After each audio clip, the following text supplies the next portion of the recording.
Subscribe करा महानुभाव प्रतितीपंथ चॅनलला व बेल बटन अवश्य दाबा लेटेस्ट नोटिफिकेशन प्राप्त करण्यासाठी।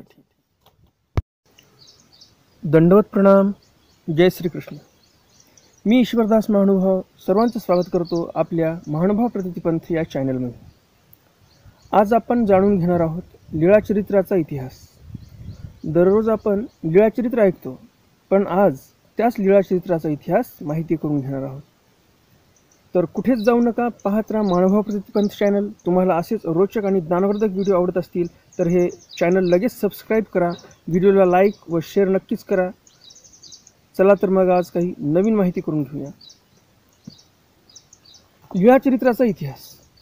लीळाचरित्र हे आपल्या सर्वांना माहीतच असेल की माहीम भट्टांनी लिहिलेलं आहे, त्यांनी संकलन केलेलं आहे सर्व सर्वज्ञ श्री चक्रधर स्वामींच्या लीळेचं। पण या लीळेचं संकलन माहीम भट्टांनी जरी केलं असेल तरी जसं आपण पाहिलं असेल थंबनेलमध्ये की लीळाचरित्राचं संशोधन 4 वेळा झालेलं आहे। पण ते संशोधन का करावं लागलं, कुणी केलं संशोधन, हे असे 4 जे शोधकार आहेत ज्यांनी संशोधन केलं चरित्रावर, याविषयी सर्व सविस्तर माहिती मी आज देणार आहे तुम्हाला। पण तत्पूर्वी ज्या माहीम भट्टांनी सर्वप्रथम या लीळाचरित्र ग्रंथाचं लेखन केलेलं आहे, या स्वामींच्या सर्व लीळांचं संकलन केलेलं आहे, त्या माहीम भट्टांविषयीची थोडी माहिती घेऊयात आपण। आणि नंतर मग चरित्राचं संशोधन किती जणांनी केलं, का केलं, काय प्रसंग आले होते, हे सर्व नंतर बघूत आपण। पण तत्पूर्वी माहीम भट्ट हे स्वामींकडे कसे आले, त्यांना बोध कसा झाला, हे पहिलं आपण त्यांच्याविषयी थोडी माहिती घेऊयात। कारण सर्वप्रथम चरित्राचं लेखन हे माहीम भट्टांनीच केलेलं आहे। तर आज माहीम भट्ट स्वामींकडे कसे आले, स्वामींपासून माहीम भट्टांना बोध कसा झाला, याविषयीची एक लीळा आपण आज वाचणार आहोत, त्याची माहिती घेणार आहोत। आणि नंतर मग सविस्तर त्या शोधकारांकडे जाणार आहोत ज्यांनी लीळेचं, या लीळाचरित्राचं संशोधन केलेले आहे। दंडवत हो।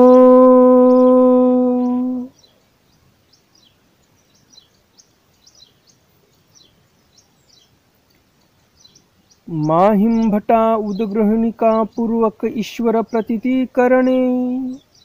माहीम भट्टांना स्वामींनी उदग्रहणिका पूर्वक, म्हणजे उदग्रहणिका म्हणजे चर्चा, जशी विद्वान लोकांची चर्चा होत असते, उत्तर प्रत्युत्तर शंका वगैरे वगैरे वगैरे, त्याप्रमाणे माहीम भट्टांची आणि स्वामींची इथे चर्चा झालेली आहे। आणि अशी चर्चा झाल्यानंतर स्वामींनी त्यांना ईश्वर प्रतीती करून दिली आहे की आम्ही ईश्वर अवतार आहोत। माहीम भट्ट ते सराळाचे। माहीम भट्ट हे सराळ्याचे।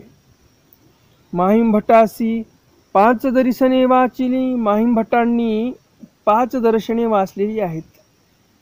षडदर्शन आहेत, म्हणजे षडशास्त्र आहेत। तर षडशास्त्रापैकी 5 दर्शन माहीम भट्टांनी वाचले। 6वे दर्शन प्रभाकर। 6वं जे दर्शन होतं, 6वं शास्त्र जे होतं ते प्रभाकर नावाचं शास्त्र होतं।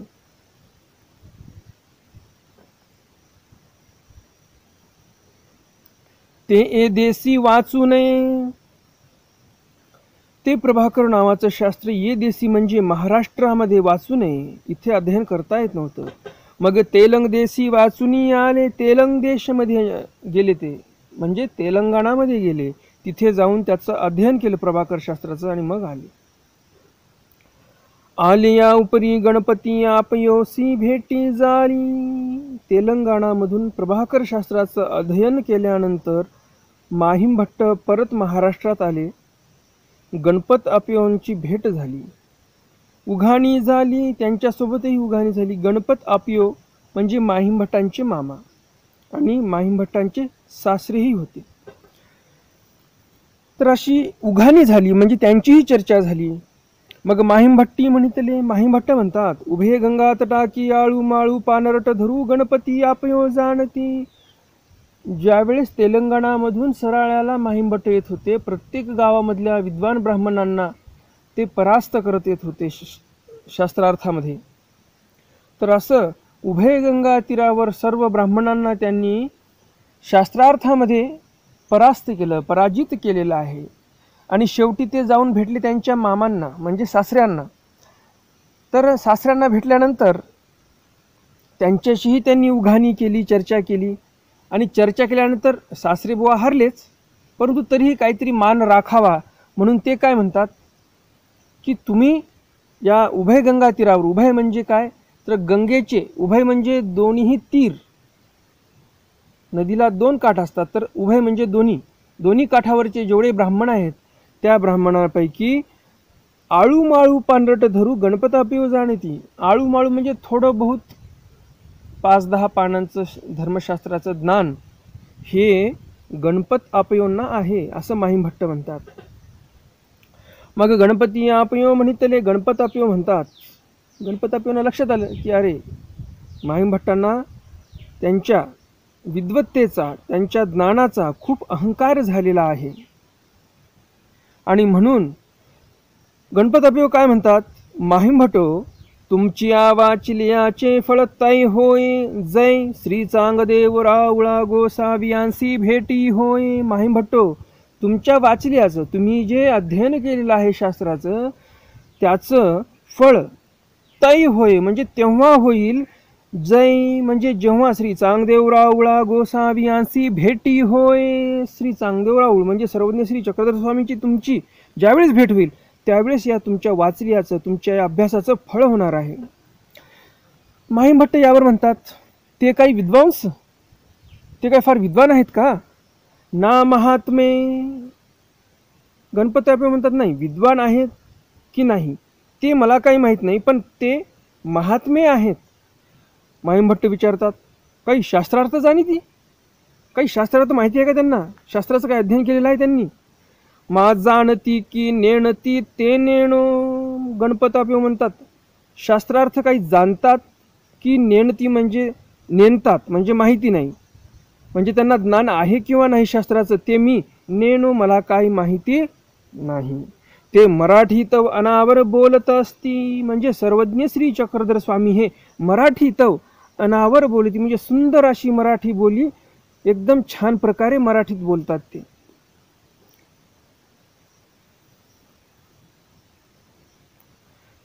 ते महात्मे आणि वरी मराठी बोलती. गणपताप्यो म्हणतात ते मराठीत अनावर बोलती म्हणजे मराठी पण सुंदर बोलतात ते.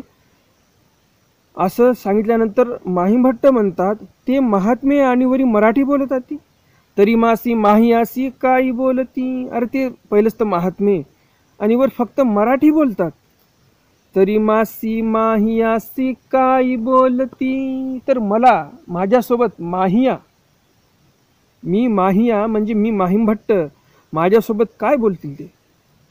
ते मराठिया बोलती तरी मी संस्कृते बोलेन.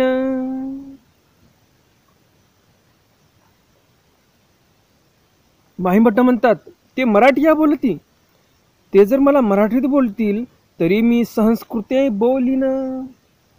ते मराठीत बोलत असतील तर मी संस्कृतमध्ये त्यांना बोलेन आणि लगेच मग ते पराजित होतील.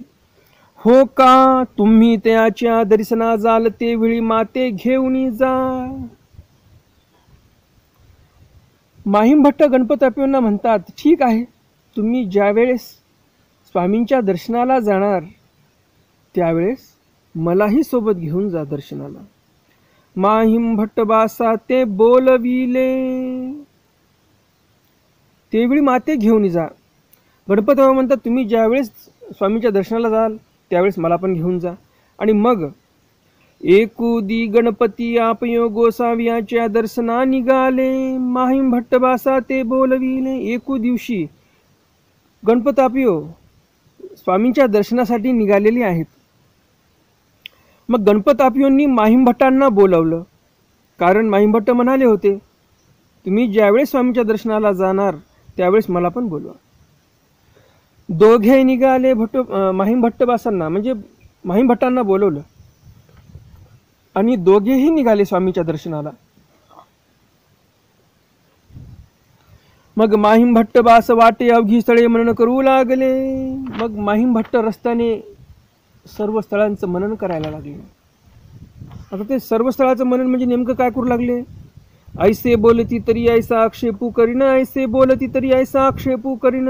काय चालू आहे तिथे गेल्यानंतर त्यांच्याशी चर्चा कशी करायची, काय प्रश्न टाकायचा, काय डावपेच खेळायचा, त्यांना असा प्रश्न करायचा, मग ते असे उत्तर देतील, मग मी त्यांना असा आक्षेप करेल वगैरे वगैरे वगैरे. असं त्यांचं सर्व मनामध्ये मनन चालू होतं. मग दोघे भामाठाणासी आले. मग दोघे भामाठाणाला पोहोचले जाऊन. गणपती आपयोस गावामध्ये प्रयोजन होते म्हणून ते गावामध्ये निघाले. त्यांना गावामध्ये काहीतरी काम होतं, गावामध्ये गेले. तो पिंपळे वामन भट्ट गोसावी यांच्या दर्शना जात होते. गणपती पियोन म्हणितले. तेव्हा गावामध्ये गेल्यानंतर पिंपळे वामन भट्ट नावाचे ब्राह्मण ते स्वामींच्या दर्शनाला जात होते. गणपती अपियोन म्हणितले. गणपती अपियो म्हणतात, वामन भट्टो तुम्ही के जात असा. गणपती अपियोंनी विचारलं वामन भट्टांना की वामन भट्टो तुम्ही कुठे जात आहात बरं. नामी गोसावी यांच्या दर्शना जातू असते. ते जे वामन भट्ट आहेत ते म्हणतात की आम्ही स्वामींच्या दर्शनाला जात आहोत. हो का, असं आहे का. तरी माहीम भट्टा ते घेऊन जा. तरी आमच्यासोबत ही माहीम भट्ट नावाचे आलेले आहेत विद्वान पंडित, यांनाही तुमच्यासोबत घेऊन जा. हो का, वामन भट्ट म्हणतात, पिंपळे वामन भट्ट. हो का, ठीक आहे. आता हे पिंपळे वामन भट्ट म्हणजे वामन भट्ट हे त्यांचं नाव आणि पिंपळे हे त्यांचं आडनाव. तर माहीम भट्टा ते घेऊन जा. माहीम भट्टाला घेऊन जा म्हणून असे गणपती अपियो सांगतात. पिंपळे वामन भट्ट ठीक आहे म्हणतात. मग दोघे गोसावी यांच्या दर्शना निघाले. दोघे पण गोसावी यांच्या दर्शनाला निघालेले आहेत. गोसावी यांची उद्याचा पूजा सुरू झाली. अनंतरी भीतरिल्या ओटियावरी पूर्वामुखासन असे. स्वामींचा सकाळचा पूजावसर झालेला आहे. उदयाचा म्हणजे सूर्योदय झाल्यानंतरचा जो पूजावसर असतो तो उदयाचा. उदयाचा पूजावसर झाल्यानंतर भीतरील ओट्यावरी,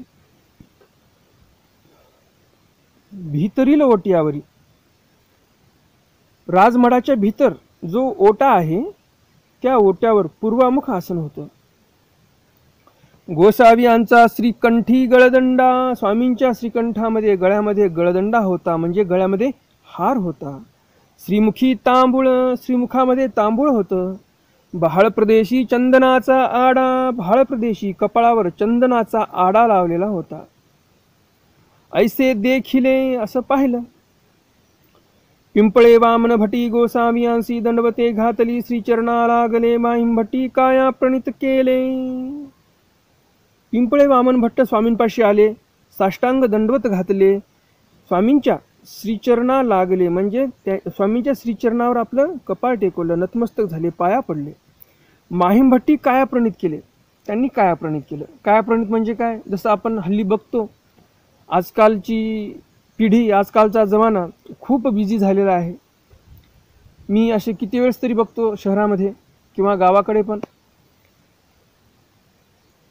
जे नोकरदार वर्ग आहे, वेळेवर नोकरीला पोहोचायचं आहे, गाड्यावर असे भराभर पळतात. रस्त्यामध्ये मंदिर दिसलं म्हणजे त्या मंदिराकडे तोंड करतात. गाडी पळतीच गाडी असते, गाडी काय थांबवलेली नसते, गाडी चालूच आहे पळणे. आणि ते काय करतात, मंदिराकडे तोंड करतात आणि असं मान वाकवतात. ह्याला म्हणतात कायाप्रणित. तर हे जे आता लोक करतात, गाडीहून धावत्या गाडीहून कपाळ मान खाली वाकवायचं. मंदिर राहते दूर, रस्त्याच्या पलीकडे, रस्त्याच्या अलीकडून गाडी चाललेली आहे, रस्त्याच्या एका साईडने, रस्त्याच्या दुसऱ्या बाजूने मंदिर आहे.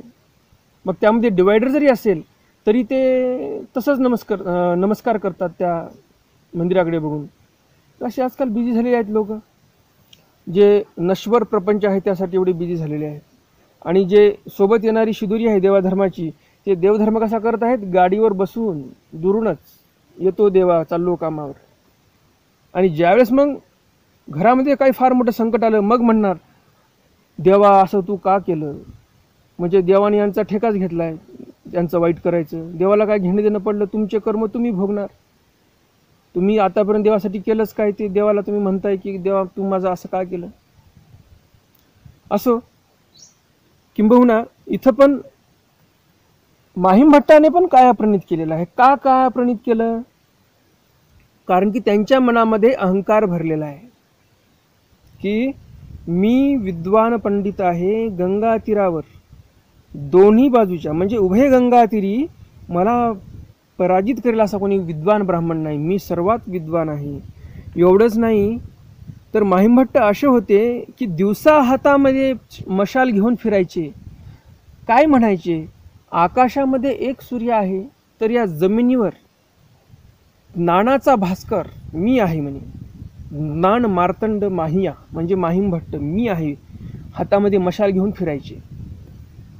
एवढा अहंकार त्यांच्या मनामध्ये, एवढा अभिमान विद्वत्तेचा. आणि आता ते स्वामींपाशी पोहोचलेले आहेत, तरी तो जो मनातला अहंकार आहे त्या अहंकाराने त्या माहिमभट्टांना स्वामींपुढं झुकू दिलं नाही. त्या अहंकाराने फक्त कायाप्रणित केलेलं आहे. कायाप्रणित म्हणजे कसं, फक्त मान अशी थोडीशी खाली वाकवणे. जसं उदाहरण दिलं मी गाडीवरच्या माणसाचं, त्याप्रमाणे कायाप्रणित माहिमभट्टांनी इथे स्वामींना केलेलं आहे.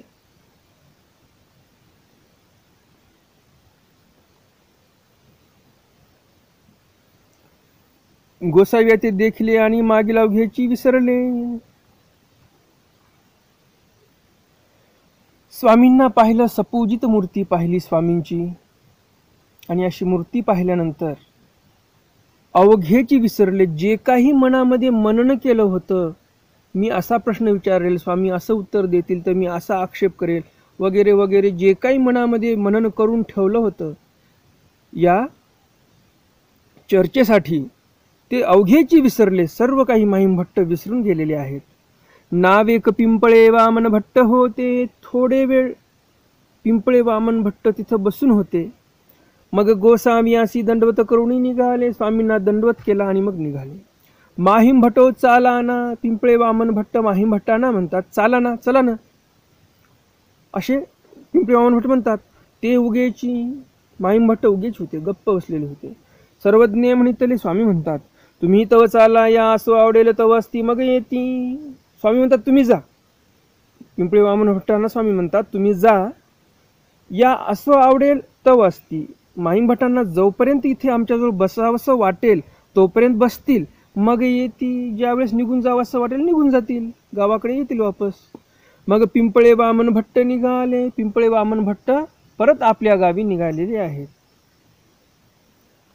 मग सर्वज्ञ म्हणितले. स्वामी म्हणतात, येथोनी अत्यंतिक संस्कृती छेदू होये, ऐसी काही प्रतिती आथी. माहिमभट्टांना तर म्हणजे स्फुरत नव्हतं, समजत नव्हतं कशी चर्चा चालू करावी, काय विचारावं.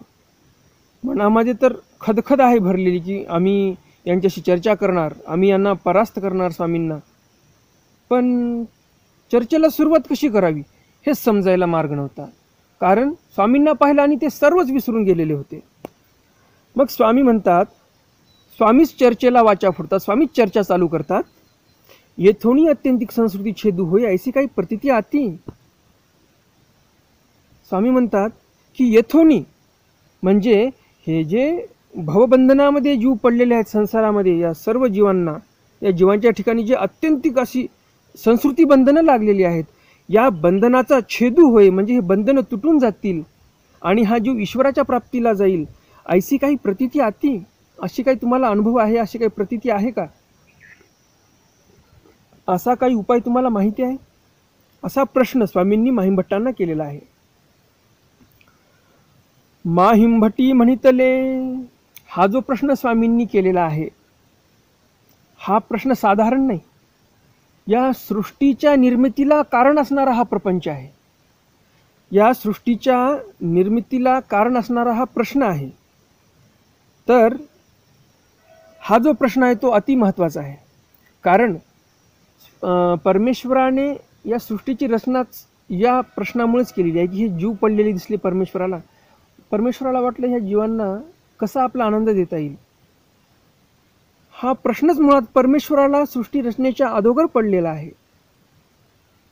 आणि म्हणून स्वामींनी हाच प्रश्न इथे माहिमभट्टांना सर्वप्रथम विचारलेला आहे. या सृष्टीमध्ये पहिला प्रश्न पडलेला परमेश्वराला तोच आहे आणि इथे स्वामींनी तोच प्रश्न विचारले. माहिमभट्टी म्हणितले. माहिमभट्ट यावर म्हणतात, या प्रश्नावर, आज ती आहे ना, असे प्रतीती आहे मला, भरपूर असे उपाय आहेत, हे सर्व ज्ञान आहे मला, तरी कोणे कामे नारायजे. प्रतिप्रश्न माहिमभट्ट स्वामींनाच करतात. तरी कोणे कामे नारायजे. किती उद्धटपणे उत्तर दिले बघा तुम्ही. काय म्हणतात माहिमभट्ट, तुम्ही एवढे विद्वान असं ऐकून होतो मी, तरी तुम्ही कोणे कामे नारायजे, असं कोणतं काम होतं तुम्हाला की तुम्हाला फुरसत भेटली नाही या प्रश्नाचं उत्तर प्राप्त करून घेण्यासाठी? तो बाईसी म्हणितले बाबावरी प्रतिती नाही. बाईसा बसलेल्याच होत्या. बाईसा काय म्हणतात, या ब्राह्मणाची, या माहीमभटाची बाबावरी प्रतिती नाही, काहीही श्रद्धा नाही. म्हणून घागरा बांधो आदरीला, लगेच घागरा बांधायला चालू केला. तो आपल्या सर्वांना माहिती आहे बाईसा काय शिवी द्यायचे ते.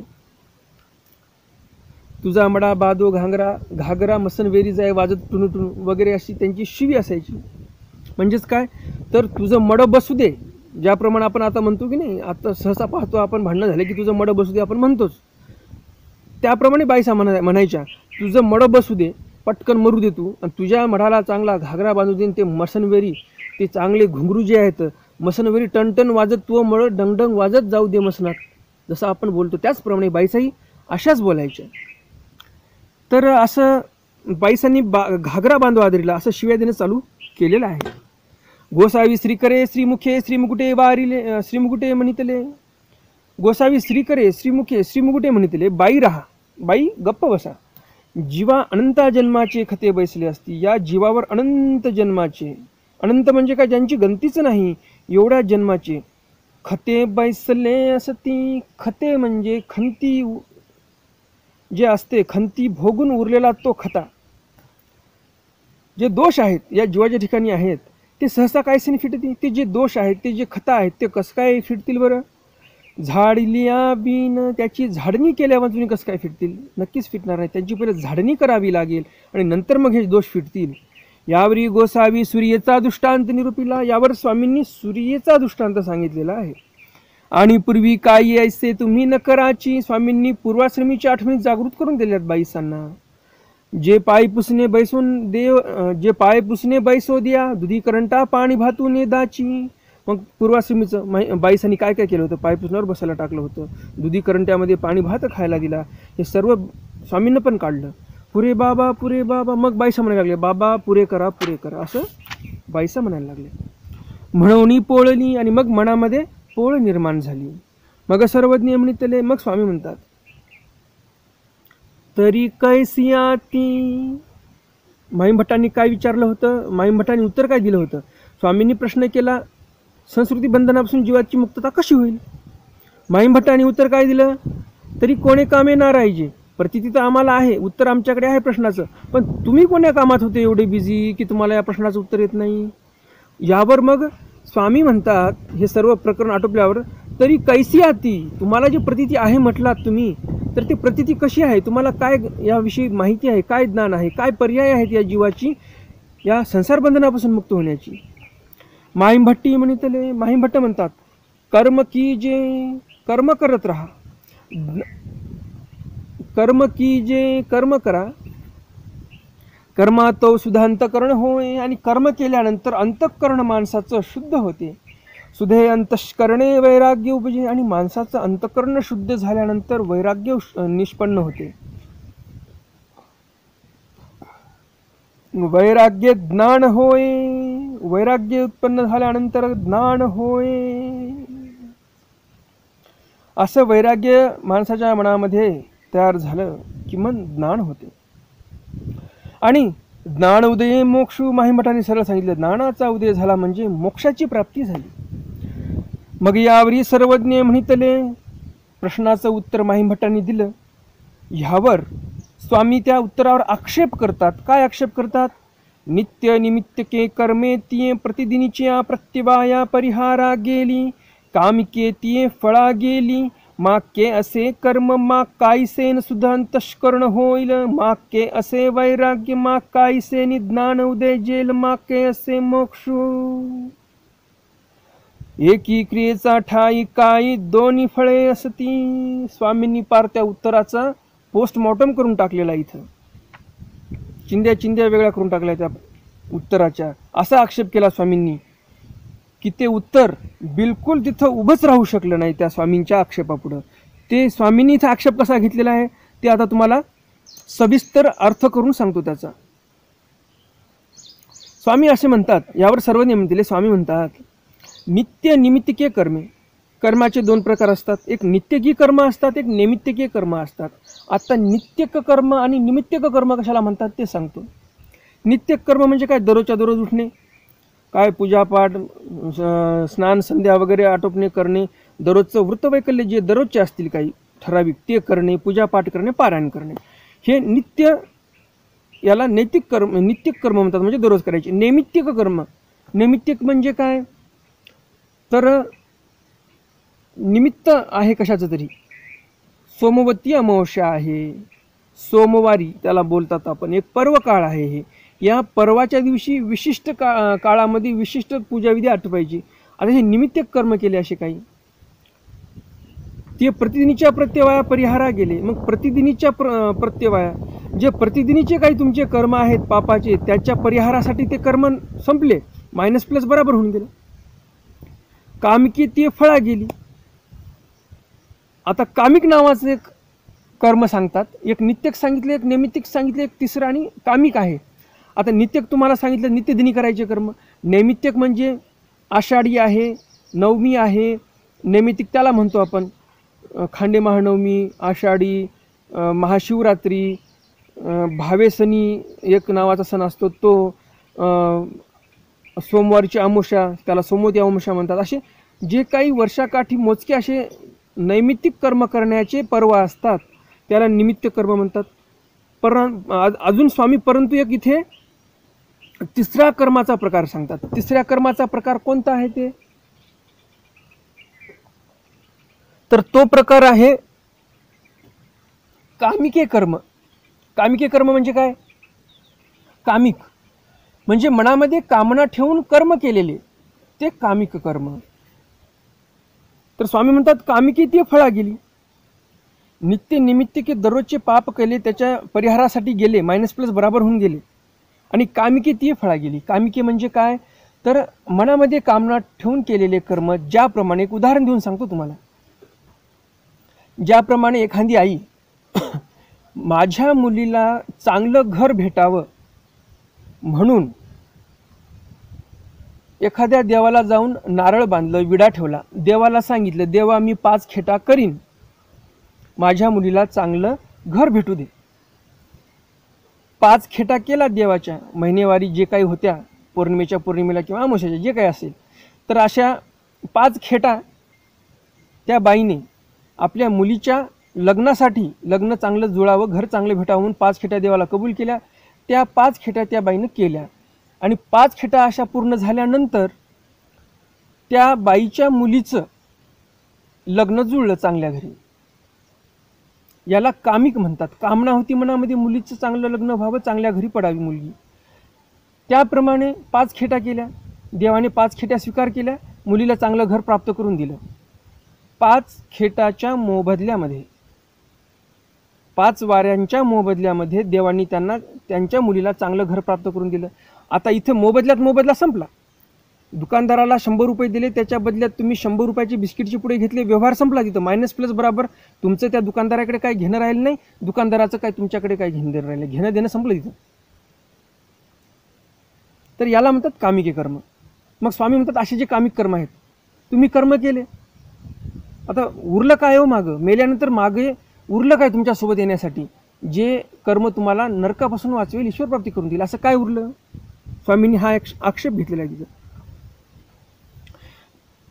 कामिकी ती फळा गेली म्हणतात स्वामी. जे कामिक कर्म होते ते फळा गेली, त्याचं त्याला फळ भेटलेलं आहे. मग मागं उरलं काय?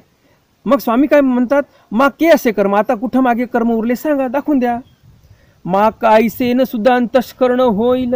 कशाने तुमचं शुद्ध अंतःकरण होणार आहे? मा के असे वैराग्य, आणि अंतःकरण शुद्ध झालं नाही, वैराग्य कुठून उत्पन्न होणार?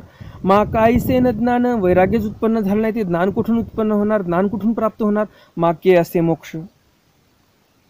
आणि जर ज्ञानच नाही तर मग मोक्ष कसं भेटणार? एकी क्रियेचा ठाई काही दोन्ही फळे असती. स्वामींनी शेवटचा हा सर्वात मोठा आक्षेप घेतला. काय म्हणतात स्वामी? तुम्ही क्रिया एक करणार आणि त्याच्या ठिकाणी 2 फळाची अपेक्षा करू शकता का? किंवा एका क्रियेच्या ठिकाणी 2 तुम्हाला फळ भेटतात का? असं कुठे व्यवस्था आहे का सृष्टीमध्ये? म्हणजे एक क्रिया कोणती, तर 5 खेटा केल्या, त्या बदल्यात देवाने तुम्हाला ते 5 खेटे केल्याचं पुण्य द्यावं आणि तुमच्या मुलीचं लग्नही चांगल्या घरी लावून द्यावं. अशा दोन्ही होतील का गोष्टी? म्हणजे पुण्याच्या पुण्य म्हणजे आम तो आम गुटलो के दाम असं कधी होईल का? नाही, देव तसं कधी करत नाहीत. एका क्रियेला एकच पुण्य. ते 5 खेट्या देवासाठी तुम्ही करा, देवा मला ईश्वरप्राप्ती झाली पाहिजे म्हणून काहीतरी पुण्य तुमच्या पदरात असं पुण्य पडेल जे मेल्यानंतर तुमच्यासोबत येईल. पण ज्यावेळेस तुम्ही स्वतःच्या प्रापंचिक कामासाठी तुम्ही देवाच्या खेटा करता, देवाच्या वाऱ्या करता, त्यावेळेस ते फळ देव तुम्हाला देते आणि तुमचं पुण्य मागे काही उरत नाही. कारण देव इथं म्हणतात एकी क्रियेचा ठाई काही दोन्ही फळे असतील. एका क्रियेच्या ठिकाणी 2 फळे असतील का बरं? शक्यच नाही. हे अवघेची लटिके स्वामींनी सांगितलं, तुम्ही दिलेलं उत्तर हे सर्वच्या सर्व खोटं आहे. मग सर्वज्ञ म्हणितले. मग आता स्वामी म्हणतात अविद्यायुक्ता जीवा स्वतः ज्ञान न संभवे. अविद्यायुक्त जे जीव आहेत त्यांना स्वतः ज्ञान संभवतच नाही. मग का संभवे आणि का न संभवे? स्वामी म्हणतात जर संभवत नाही तर का संभवत नाही, आणि जर असंभवत नाही तर का असंभवत नाही. यावरी उघाणी प्रवृत्ती, यावर चर्चा चालू झाली. मग माहीम भट्टी म्हणितले गणपती आपियो म्हणितले होते, मराठी अणावर बोलती. माहीम भट्टांना आठवते, अरे आपले सासरे बुवा म्हटले होते की श्री चांगदेवराव म्हणजे चक्रधर स्वामी मराठी अणावर बोलती, म्हणजे मराठी सुंदर प्रकारे मराठी बोलतात, अस्खलित मराठी बोलतात. ते हे पाहिलं आपण मराठीमध्ये कसे बोलतात. मराठीमध्ये तर काय स्वामी आटपण्यासारखे नाहीत. आता संस्कृते उपन्यास करू. माहीम भट्ट म्हणतात आता संस्कृतमध्ये बोलावं आपण, आता संस्कृत चालू करूयात. मराठीमध्ये तर आपण आता परास्त झाल्यातच गणती आहे, आता संस्कृत चालू करूत आपण. मग ती संस्कृते उपन्यासू केला. मग माहीम भट्टाने संस्कृतमध्ये प्रश्न विचारणं चालू केले. तो गोसावी अवलीळ संस्कृत बोलो आदरिले. स्वामी हे मुळातच ब्राह्मण, लाडसामक ब्राह्मण होते स्वामी. त्यांना संस्कृत येणार नाही तर काय आहे. आणि जरी लाडसामक ब्राह्मण नसते तरी परमेश्वर अवतार जो असतो त्याला सर्व काही ज्ञात असते. तर जे हरिपाळ देव होते ते लाडसामक ब्राह्मण होते आणि स्वामींनी मग ते पूर्व उठवलेलं आहे. तर असं गोसावी अवलीळ संस्कृत बोलो आदरिले. चक्रधर स्वामी अवलीळ अशी संस्कृत बोलायला लागले. त्या मराठी भाषेपेक्षाही सुंदर असं संस्कृतमध्ये संभाषण चालू झालेलं आहे. तिथं अशी सुंदर संस्कृत बोलायला लागलेत देव. गोसावी जे प्रयोग बोलती ते तया श्रुतची नाही. माहीम भट्ट म्हणतात की जे प्रयोग म्हणजे स्वामीजी आम्हाला उत्तर देत होते ते उत्तर आम्हाला श्रुतची नाही, म्हणजे आम्ही आयुष्यात कधी असं उत्तर ऐकलंच नव्हतं. एवढं आम्ही षडशास्त्र संपन्न आहोत. साही शास्त्र आमच्या मुखतगत आहेत, पाण्यासारखे असे मनन आहेत पूर्ण. अर्धरात्री विचारलं तरी आम्ही कोण्याही ग्रंथातलं कोण्याही प्रश्नाचं कसंही उत्तर आम्ही देऊ शकतो. परंतु हे जे स्वामी बोलत आहेत या बोलण्याला आम्ही स्वप्नातही कधी ऐकलेलं नव्हतं, असं कधीच आम्ही ऐकलेलं नाही.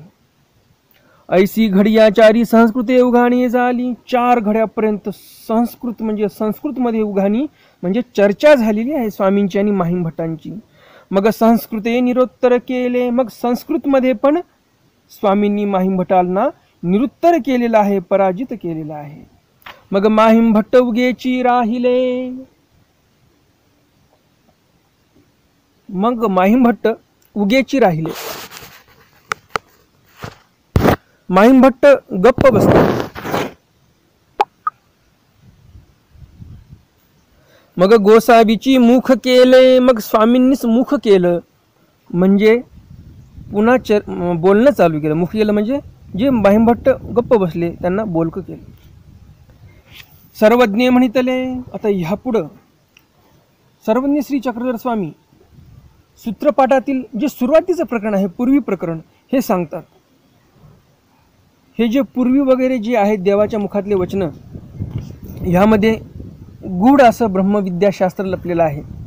त्यामुळे मी तुम्हाला हे जे पूर्वी आहे किंवा या चरित्रामध्ये दुसरे काही वचनं आलेले आहेत याचा अर्थ मी तुम्हाला असं सांगू शकत नाही.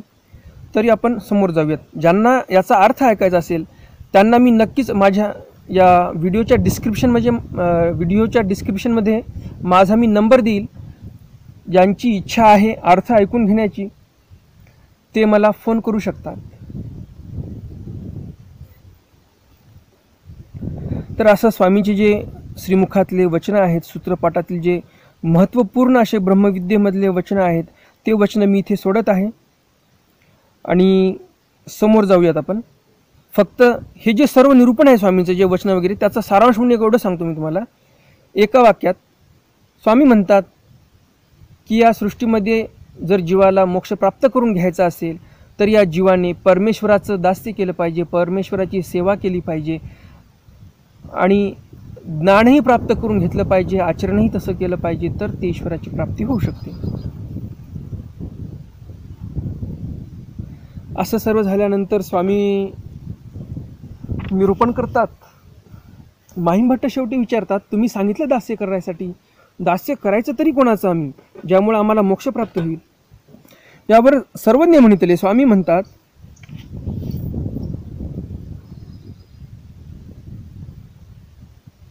जैसे द्वापरी श्रीकृष्ण चक्रवर्तीचे दास्य घडे, तै हा जीव संसारापासोनी मुंचे. जर द्वापारी जे श्रीकृष्ण महाराज अवतरले त्यांचं जर आपल्याला दास्य घडलं तर या जीवाचं मुंचन होईल. यावर माहिमभट्ट म्हणतात, जी ते युगची गेले, द्वापार युग गेलं, श्रीकृष्ण अवतारही निजधामाला गेले, मग आता आम्ही सेवादास्य कोणाचं करावं, आम्हाला मोक्ष कसा प्राप्त होईल. यावर स्वामी म्हणतात, जैसे मातापुरी श्री दत्तात्रेय प्रभूंचे दास्य घडे. ज्याप्रमाणे मातापुरी म्हणजे माहूरचे श्री दत्तात्रेय महाराज यांचं जर तुम्हाला दास्य घडलं तर तुमची मुक्तता या संसारापासून होईल, तुम्हाला मोक्ष प्राप्त होईल. जी ते अदृश्य. माहिमभट्ट म्हणतात, ते तर अदृश्य आहेत, ते दर्शनच कोणाला देत नाहीत. कालचीच आपली लीळा झाली आहे बघा. एवढे मोठे विद्वान पंडित माहिमभट्ट म्हणतात त्यांचं दर्शन कोणाला होत नाही. आणि कालच्या लीळेमध्ये आपण पाहिलेलं आहे की चांगदेव भट्ट आणि डखल्यांना स्वामी म्हणतात की तुम्हाला दर्शन देण्याची इच्छा आहे दत्तात्रेय प्रभूंची, तुम्ही जाऊ शकता. पण डखले आणि चांगदेव भट्ट काय करतात, जर ही लीळा माहिती करून घ्यायची असेल तर डिस्क्रिप्शनमध्ये मी त्या लीळेचं लिंक देईल, तिथे जाऊन तुम्ही ते लीळा ऐकू शकता. सर्वज्ञ म्हणितले, जैसे श्री द्वारावती श्री चांगदेवराव, ज्याप्रमाणे द्वारावतीचे श्री चांगदेवराव आहेत त्यांचं जर दास्य घडलं तर तुम्ही संसारापासून मुक्त होऊ शकता. त्यावर माहिमभट्ट म्हणतात, ते अविद्यमान, ते तर विद्यमान नाहीत, अविद्यमान झालेले आहेत, निजधामा गेले, मग आता दास्य कोणाचं करावं. यावर स्वामी म्हणतात, जैसे आजी कालीचा माणी, म्हणजे आजकालच्या या दिवसामध्ये रिधोरा श्री गुंडमरावळाचे दास्य घडे, तै हा जीव संसारापासोनी मुंचे. रिधोरा म्हणजे रिद्धपूरला गुंडमरावळांचं जर दास्य घडलं तुम्हाला तर संसारापासून तुमचं मुंचन होऊ शकते. ते प्रत्ययासी आले, ते पटलं त्यांना. परी सविशेष बुजतीची ना, तरी पण सविशेष त्यांना असं अर्थबोध काही झालेला नव्हता.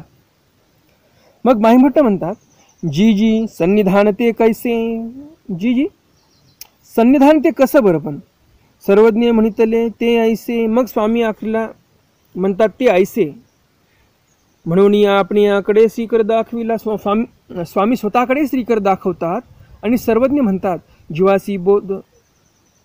सर्वज्ञ म्हणतात पुढं स्वामींचं एक सूत्रपाठातलं सूत्र आहे आणि देव म्हणतात की आमच्या ठिकाणूनच प्रत्येक जीवाला बोध आणि बोधशक्ती होते. आणि यावर स्वामींनी हत्तीचा दृष्टांत सांगितलेला आहे. तो दृष्टांत कसा आहे. सर्वज्ञ म्हणितले स्वामी म्हणतात, हस्ती आला, गावामध्ये एक हत्ती आला, ते जात्यंध हस्ती पाहो गेले. जात्यंध म्हणजे जन्मजातच अंध, त्याला जात्यंध म्हणतात. आयुष्यात त्यांनी कधी हिरवा लाल रंग पाहिलेला नाही, त्यांना फक्त त्यांच्या नजरेसमोर काळोखच असतो. तर असे जात्यंध हत्तीला बघण्यासाठी आले. गावामध्ये हत्ती आला म्हणून. एक पाव देखिला एक सोंड देखिली. एकाने पाय पाहिला हत्तीचा, एकाने सोंड पाहिली. एकी कानू देखिला, एकी पाठ देखिली, एकी पोट देखिले, एकी पूंस देखिली. प्रत्येकाने एक एक एक एक एक एक एक एक वेगळा वेगळा वेगळा असा अवयव पाहिलेला आहे. कोणी पाठ, कोणी कान, कोणी सोंड, कोणी पाठ, पोट, पूंस म्हणजे शेपूट. आणि एकमेकाला संवाद करत आहेत सर्वजण आंधळे. हा रे तू हस्ती देखिला. का रे बा तू हत्ती पाहिला का. पाव देखिला, तो म्हणे हस्ती खांबासारखा. ज्या आंधळ्याने हत्ती पाहिला पायाला धरून म्हणजे हत्तीचा पाय धरला आणि तो म्हणतो की हा हत्ती आहे, तर तो काय म्हणतो, हत्ती कसा आहे, खांबासारखा आहे. हत्तीचा पाय आपण पाहिला कसा असतो, खांबासारखा असतो. तर तो आंधळा काय म्हणतो, हत्ती खांबासारखा आहे.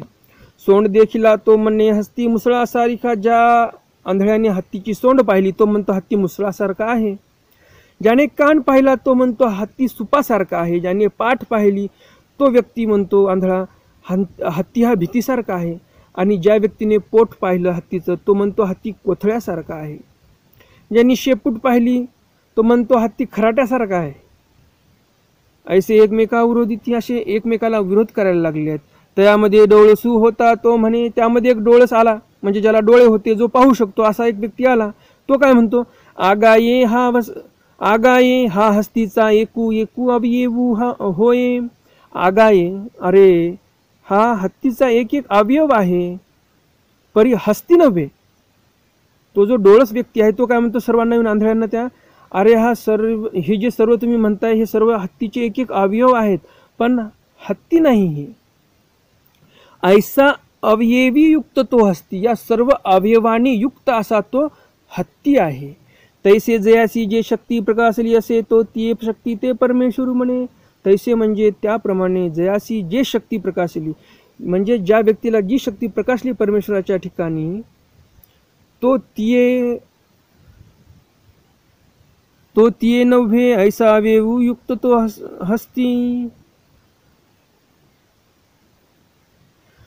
तैसे जे अशी जे शक्ती प्रकाशली असे तो ती शक्ती ते परमेश्वर म्हणे. नाणी असे तो म्हणे. आता इथं दृष्टांतिक सांगतात. जसा तो डोळस माणूस येऊन सांगायला लागला की सर्व अवयव मिळून एक हत्ती असतो, त्याप्रमाणे ज्या व्यक्तीला जशा परमेश्वराच्या ठिकाणच्या शक्त्या प्रकाशमान झाल्या तो व्यक्ती त्या शक्तीलाच परमेश्वर म्हणतो. परंतु नाणिया जो असतो तो काय म्हणतो, हे परमेश्वराची एकी शक्ती, हे सर्व परमेश्वराच्या एक एक शक्त्या आहेत. परिपरमेश्वर नव्हे, पण परमेश्वर नाही. ऐसा शक्तियुक्त तो परमेश्वरू, अशा सर्व शक्तियुक्त, या सर्व शक्तीने युक्त असलेला तो एकमेव असा परमेश्वर आहे. मग माहिमभटा बोधू झाला. मग माहिमभटांना बोध झाला. गोसावियांवरी प्रतिती आली. स्वामींवर, सर्वज्ञ श्री चक्रधर स्वामींवर माहिमभटांची प्रतिती आली. काय प्रतिती आली, परमेश्वरू म्हणून उठिले. सर्वज्ञ श्री चक्रधर स्वामी हे साक्षात परमेश्वर अवतार आहेत असं म्हणून उठले.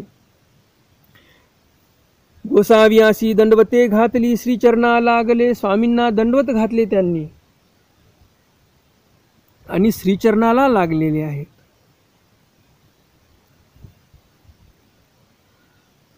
हा फरक असतो. जो संपूर्ण ज्ञानी आहे त्याला समजावून सांगणं सोपं असते. जो संपूर्ण अज्ञानी आहे, ज्याला ज्ञानच नाही बिलकुल, त्यालाही समजावणं सोपं असते. परंतु जो अर्धवट राव आहे, अर्धवट ज्ञान असलेला व्यक्ती आहे, त्याला समजवणे फार फार फार कठीण असते. म्हणून म्हणतात अर्धवट विद्या जीव जाय सध्या. कारण अर्धवट राव जे असतात, अर्धवट ज्ञानी, ते जर ज्ञानीयाने एखाद्या चांगली गोष्ट सांगितली तरी तो काय व्यक्ती ऐकत नाही. स्वामींच्या ठिकाणी बरेच अर्धवट राव असे आलेले आहेत, अर्धवट ज्ञानी, जे देवापाशी आले निघून गेले. देवांवर, या परमेश्वरावर त्यांची बुद्धी होती, तर फक्त कशी बुद्धी होती, काहीतरी आपल्याला त्यांच्याकडून प्राप्त होते म्हणून जायचं. परमेश्वरानं सांगितले, अरे आमच्याजवळ ब्रह्मविद्या नावाची विद्या आहे रे, ते घ्या, तुम्ही तुमच्या जीवाचं भलं करून घ्या. ते भक्त म्हणतात, जे अर्धवट राव आलेले असतात, ते म्हणतात, जी तुमची ब्रह्मविद्या तुमच्याजवळ ठेवा, आम्हाला जे पाहिजे तेवढंच आम्हाला सांगा. असे व्यक्ती असतात काही. परंतु इथे फरक आहे. माहिमभट्ट हे संपूर्ण ज्ञानी होते. माहिमभट्ट हे संपूर्ण ज्ञानी होते म्हणून किती वेळ लागला तुम्हीच बघा. आता माहिमभट्ट दर्शनाला आले त्यावेळेस कायाप्रणित केलेलं आहे, फक्त मान झुकवलेली आहे. कशाचं दंडवत घालणं, कशाचं पाया पडणं, काहीच नाही. आणि चर्चा आटोपल्याने लगेच बघा किती फरक पडला. हे असते संपूर्ण ज्ञानाचं कार्य. हे संपूर्ण ज्ञान माहिमभट्टाला होतं म्हणून लगेच ते तयार झालेले आहेत स्वामींना ईश्वर मानण्यासाठी. कारण सगळं ज्ञान झालेलं होतं. स्वामींना जे सांगितलं, जे आक्षेप केले ते त्यांना पटलेत, पूर्ण पटले, म्हणून ते स्वामींचे लगेच शिष्य झालेले आहेत. आणि अशा प्रकारे आजची ही लीळा जी आहे आपली संपलेली आहे. इथं समोर आहेत काही सूत्र वगैरे आहेत देवांचे, स्वामींनी सांगितलेले महत्त्वाचे, पण ते सूत्रपाठातले सूत्र आहेत आणि ते देवांनी सांगितले की ते कोणालाही सांगू नये, असं अर्थवंताप्रती सांगावं. आणि म्हणून ज्यांना त्या पूर्वीचा अर्थ वगैरे माहिती करून घ्यायचा असेल त्यांनी नक्कीच मला फोन करू शकता. तुम्ही डिस्क्रिप्शनमध्ये मी माझा फोन नंबर आज देणार आहे, तुम्ही मला फोन करू शकता. आणि जसं तुम्ही थंबनेल पाहिलेलं आहे की लीळाचरित्राचं संशोधन जे आहे ते झालेलं आहे 4 वेळा. ते कुणी केलं, का केलं, काय अशी वेळ येऊन पडली महानुभाव पंथावर की त्यांना संशोधन करावं लागलं, याविषयी थोडी माहिती करून घेऊयात आणि असा आपला आपण भाग संपूयात. लीळाचरित्राचं संशोधन 4 वेळा केलं. सर्वप्रथम कुणी केलं? माहीम भट्टांनी केलं. माहीम भट्टांविषयी आपण लीळा का घेतली आज? कारण आपल्याला लीळाचरित्राचा इतिहास माहिती करून घ्यायचा होता, म्हणून माहीम भट्ट महानुभाव पंथात कसे आले हे आपण माहिती करून घेतलं पहिलं.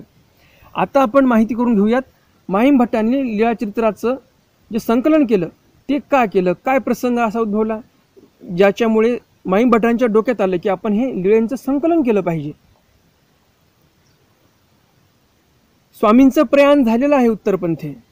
स्वामी उत्तरपंथे गेलेले आहेत आणि उत्तरपंथेला गेल्यानंतर सर्व भक्तजन इकडे तिकडे विखुरलेले होते, कसे तरी एका जागी आले आणि रुद्धपूरला राहायला लागलेले होते.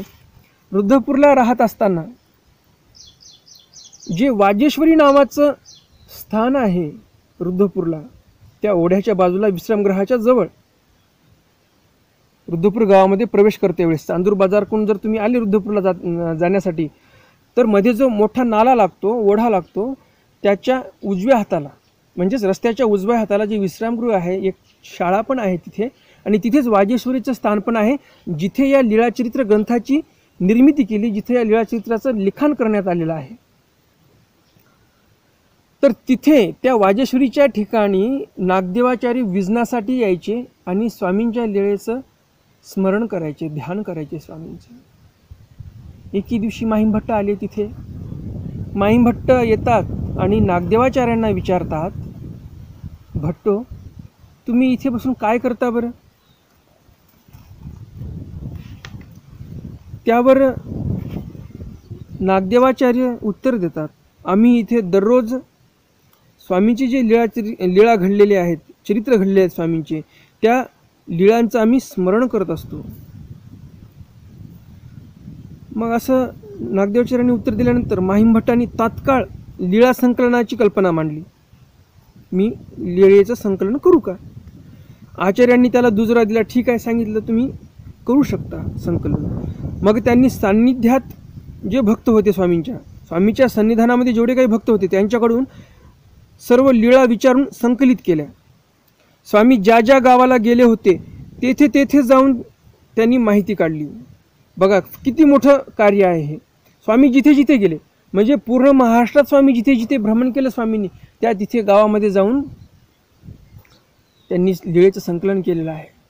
कोणी जर स्वामीच्या सन्निधानामध्ये आलेला व्यक्ती आहे, तो जर शेतामध्ये नांगर हाणत आहे तर त्या ढेकळामध्ये त्या शेतकऱ्यासोबत माहीम भट्ट चाललेले आहेत आणि त्यांचे लीळेचं श्रवण केलेलं आहे, त्यांच्या लीळा ऐकल्यात, त्या शेतकऱ्याने सांगितलेल्या आणि ते लीळा लिखाण करून घेतलेल्या आहेत, त्यांच्यासोबत फिरले.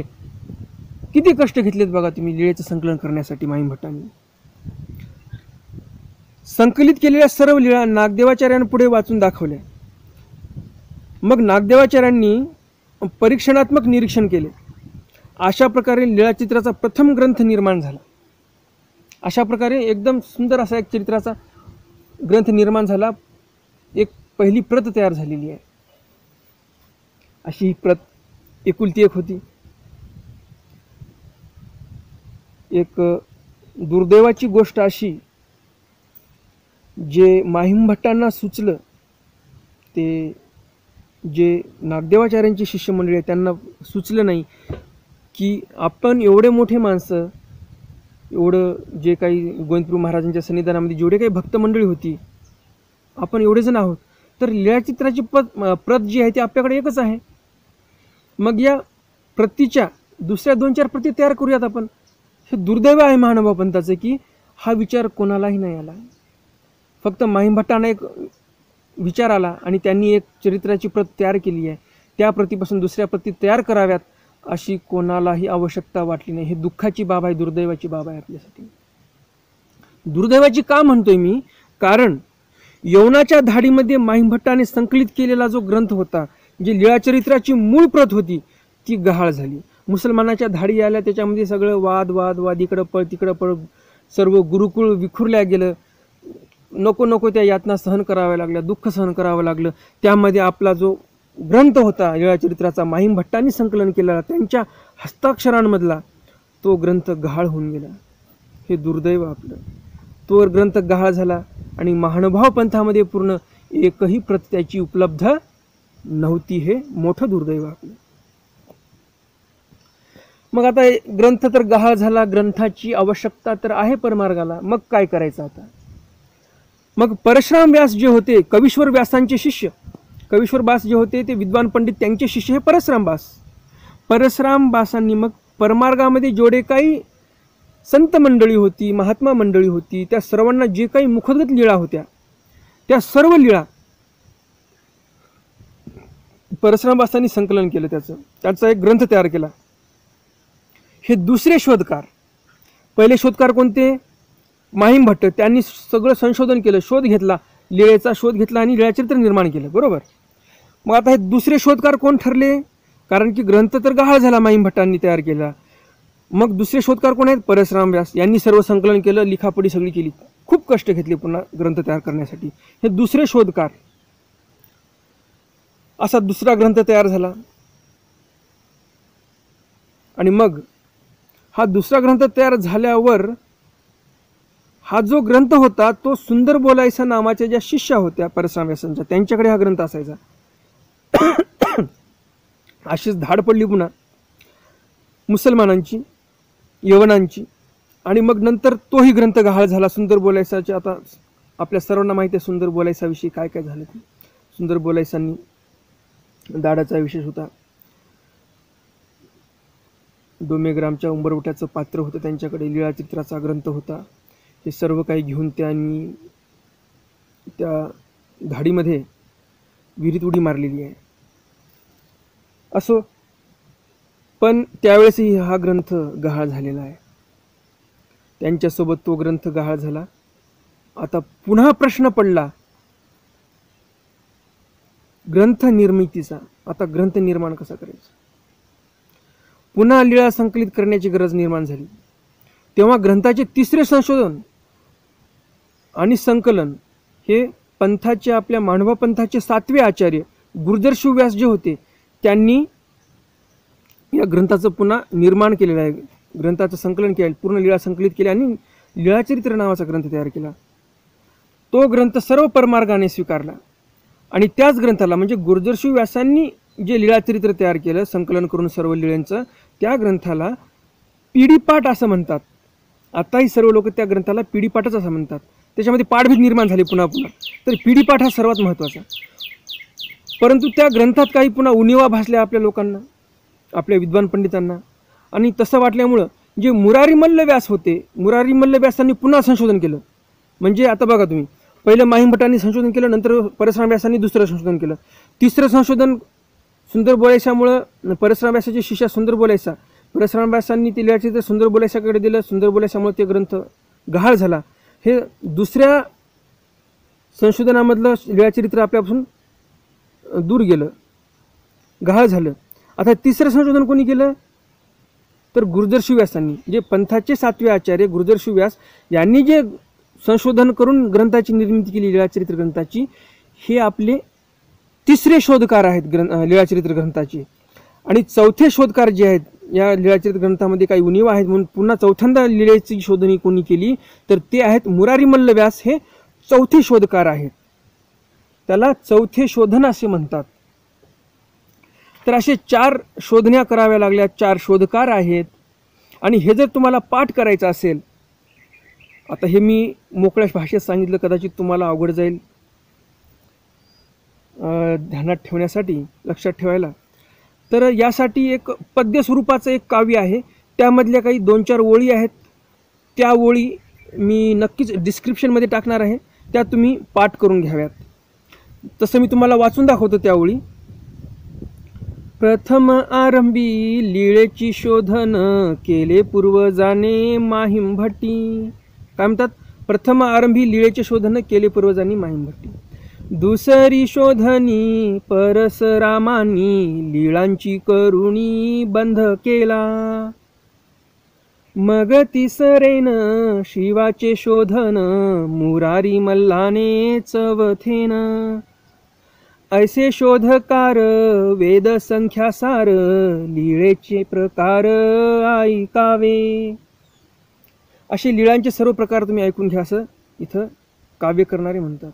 ऐसे शोधकार जे चार तुम्हाला सांगितले ते कसे आहेत? वेद संख्यासार. वेद किती आहेत? 4 आहेत. म्हणून इथं वेद संख्या असं सांगितलेलं आहे. म्हणून असे म्हणतात कवी की ऐसे शोधकार वेद संख्यासार लीळेचे प्रकार ऐकावे. तर हे जे 4 ओळी मी तुम्हाला एकदम चालबद्ध पद्धतीने म्हणून दाखवल्यात, ह्या 4 ओळी डिस्क्रिप्शनमध्ये मी टाकणार आहे. डिस्क्रिप्शन चेक करा. सर्वांनी या व्हिडिओला लाईक करा, शेअर करा, सर्वांमध्ये सर्व वाचनिकांपर्यंत ही माहिती पोहोचवा. आजचा व्हिडिओ फारच महत्त्वाचा आणि माहितीपूर्वक एक ज्ञानवर्धक व्हिडिओ आहे आणि त्यामुळे जास्तीत जास्त आपल्या वाचनिकांपर्यंत हा व्हिडिओ पोहोचला पाहिजे. हे काम तुमचं आहे. मी कष्ट घेऊन हा व्हिडिओ तयार केला आहे. थोडंसं तुम्ही कष्ट घ्या आणि आपल्या वाचनिक मंडळीपर्यंत हा व्हिडिओ पोहोचवा. तुम्हीही पुण्य कमवा, त्यांनाही पुण्य कमवू द्या. तर अशा पद्धतीने आपला आजचा जो भाग आहे तो संपलेला आहे. सर्वजण घरीच राहा, सुरक्षित राहा, ऐकत राहा. महानुभाव प्रतिती पंथ चॅनल.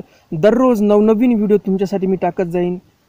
आपला जो वेळ घरात बसून वाया जात आहे टी व्ही पिक्चर बघण्यामध्ये किंवा इकडल्या तिकडल्या गप्पा करण्यामध्ये, घरात भांडणं करण्यामध्ये, त्यापेक्षा देवांचं चरित्र ऐका आणि वेळ सत्कारणी लावा. हेच जे वेळ सत्कारणी लागेल, हे जे पुण्य तुमच्या पदरात पडणार आहे, हेच मेल्यानंतर तुम्हाला ईश्वराच्याकडे अग्रेसर करणार आहे. त्यामुळं घरी राहा, सुरक्षित राहा, ऐकत राहा महानुभाव प्रतिती पंथ चॅनल. आणि आजचा भाग आपला हा संपलेला आहे. दंडवत हो.